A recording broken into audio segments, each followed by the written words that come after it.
Alpine is primed to debut a substantial upgrade for the A523's floor at the upcoming Belgian Grand Prix. My name's Alex Harrington, let's talk about it now. Alpine has not had a good start to the season.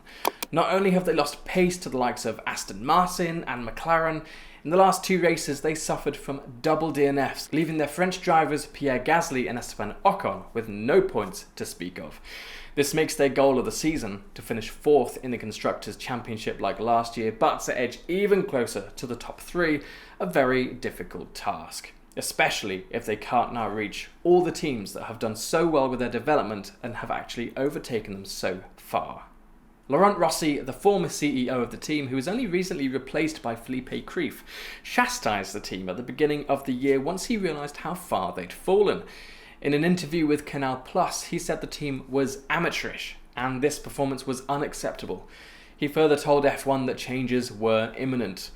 Well, it turns out the only change was him actually being removed from his position as CEO and is now overseeing special projects. This sounds a bit like an excuse to remove him from the team so he can oversee his retirement fund instead, but that's by the by. Onto these upgrades then. At the British Grand Prix, Alpine introduced a new front wing, but both Gasly and Ocon were unable to finish the race. They encountered further misfortunes in Hungary when a crash at turn 1 of lap 1 led to both drivers' early exit.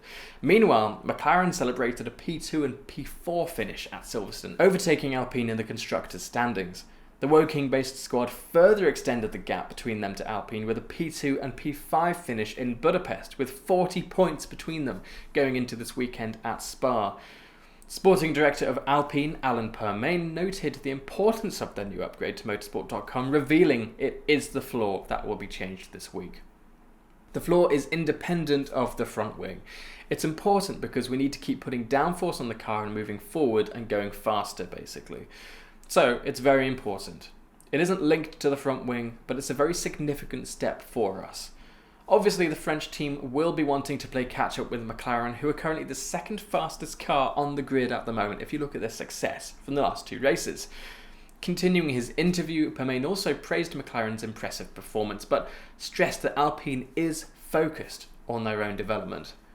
McLaren have done an incredible job. Hats off to them, honestly. If you look from where they were in Bahrain to where they've come to, it's almost like this is where they should have been, and they were suffering before. It's not normal to make such a huge step like that, but even so, they've done a great thing. We're of course looking at everyone, but mainly focusing on ourselves and our own model in the tunnel, and bringing the upgrades as fast as we can. That's P4, our plan. And we will just keep developing as hard as we can to try and achieve that. There's definitely a large upgrade for Singapore, but I think there'll certainly be smaller stuff, for example in Monza as well.